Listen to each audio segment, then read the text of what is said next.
Good morning students. आज मैं आपको माध्यिका निकालनी सिखाऊंगी, जिसको इंग्लिश में मीडियन भी कहते हैं।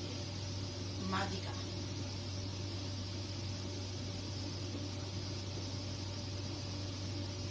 इसको इंग्लिश में क्या कहते हैं?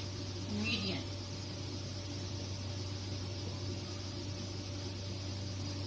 और इसको छोटे अक्षर में कैसे डिनोट करते हैं? एमई। अब देखो, मीडियन का अर्थ क्या होता है, माध्यिका का अर्थ क्या होता है कि जब आंकड़ों को अवरोही या आरोही क्रम में व्यवस्थित किया जाता है और उसके बीच का जो पद का मान आता है, वही तुम्हारी माध्यिका होती है। जब हम आंकड़ों को अवरोही या आरोही क्रम में व्यवस्थित करते हैं तो बीच के जो पद आता है, तो वो पद जो होता है वो मीडियन कहलाता है या माध्यिका कहलाता है। अब माध्यिका को निकालने के लिए हमें ये देखना पड़ता है कि संख्याएं हमारे पास कैसी दी गई हैं। अगर संख्याएं हमारे पास विषम है या सम है, उनका अलग अलग जो है फार्मूला होता है। जैसे अगर हम कहते हैं कि पदों की संख्या n है और n जो है, पदों की संख्या क्या है? n। पदों की संख्या क्या है? n है।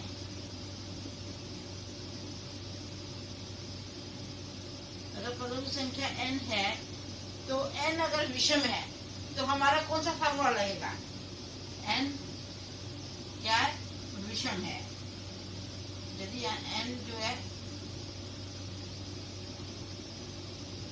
विषम है, यदि n हमारा विषम है तो हमारा फार्मूला क्या लगता है? तब हमारा फार्मूला होगा मीडियन निकालने का n+1/2 वा पद।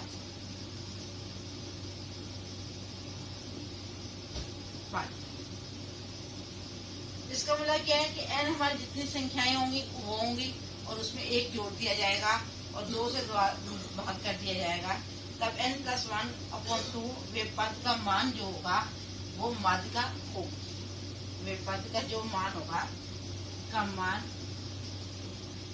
माध्यिका होगी।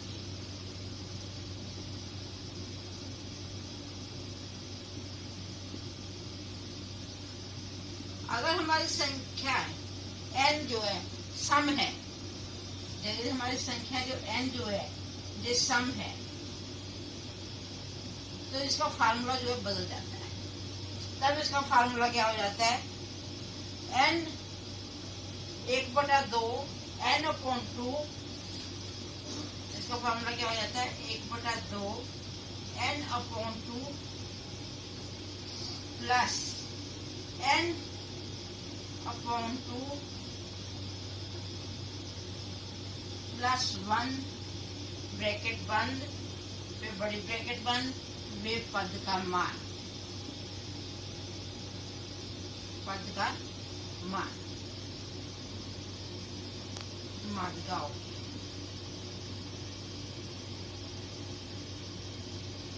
अब आपको समझ आए होंगे कि जब हमारे पास संख्याएं विषम है तो तब हम इस फार्मूले के द्वारा जो है माध्यिका निकालते हैं। अगर हमारे पास संख्याएं सम है तब हम इसका फार्मूला क्या लगाते हैं? 1/2 n/2 plus n/2 plus 1 bracket बंद, वे पद का मान जो होगा वो माध्यिका होगी। मैं इन्हीं दो फार्मूलों विषम और सम संख्याओं को लेकर आपको जो है सवाल जो है सॉल्व करना बताऊंगी।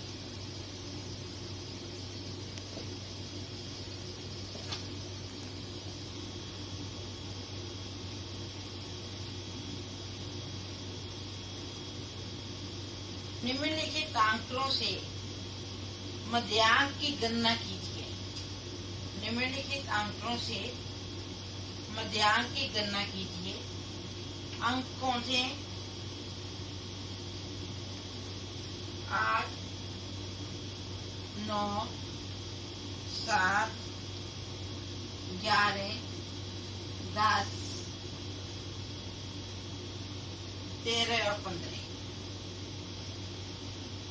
इसका हमने क्या निकालना है? आंकड़े हमारे पास दे रखे हैं, इसका हमने मीडियन निकालना है, मध्यांक निकालना है। इसको हम कैसे निकालते हैं मध्यांक को? सबसे पहले तो हम इन संख्याओं को क्या लिखते हैं?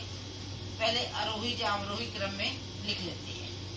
पहले संख्या को कैसे लिखते हैं, अवरोही क्रम में लिख लो चाहे अवरोही क्रम में लिख लो, किसी में भी लिख सकते हैं। मैं आपको पहले इसको संख्याओं को आरोही क्रम में लिखती हूँ। आरोही क्रम में लिखने, आरोही क्रम में, आरोही क्रम में जब मैं लिखूंगी इन संख्याओं को तो क्या आएगा, 7 पहले आएगा सबसे छोटी संख्या, फिर 8, फिर 9, फिर 10, फिर 11, फिर 13 और 15। अब ये देखो, अब इसके बाद मैं संख्याओं को गिनती हूँ कि संख्याएं हमारे पास सम में या विषम। देखो 1 2 3 4 5 6 7, इसका मतलब हमारे पास कितनी संख्या है, 7 संख्या है। ये 7 संख्या का मतलब क्या हो गया, ये विषम है। अगर 7 संख्या विषम होती है तो हम इसके लिए मैंने आपको फार्मूला बताया था कि अगर हमें मीडियन निकालना होता है तो हम क्या कौन सा फार्मूला लगाते हैं, n+1/2 वापत। अब देखो n कितने संख्याएं कितनी हमारी, 7, 7 + 1/2 वापत। ये कितना आया, 8/2 हो गया। 7 + 1/2 का मतलब क्या हो गया, 8/2 वापत। 8/2 वापत का मतलब क्या हो गया, 2 से 8 जब कट जाएगा हमारा चौथा पद आ जाएगा। कौन सा पद आएगा, चौथा। जी आ गया हमारा चौथा जो है वहां पर। चौथा पद कौन सा हुआ हमारे पास, अब हम देखेंगे 1 2 3 4, इसका मतलब हमारा चौथा पद कौन सा है, 10 है। इसलिए हमारी मीडियन कितना आएगा, 10 आएगा। हमारा आंसर क्या आएगा इसका, 10 आएगा, क्योंकि हमारा जो पद जो है चौथा पद है। चौथा पद का मतलब है कि हमारा कौन सा पद है, 10। चौथा पद कौन सा होता है, वह पद कौन सा है, हमारा कितना आया, मीडियन कितना आया, 10। ये हमारा आंसर है अगर हमारे पास संख्याएं जो है विषम हो। इसी तरह मैं एक और क्वेश्चन सॉल्व करती हूँ जिसमें संख्याएं हमारी क्या होंगी, सम होंगी।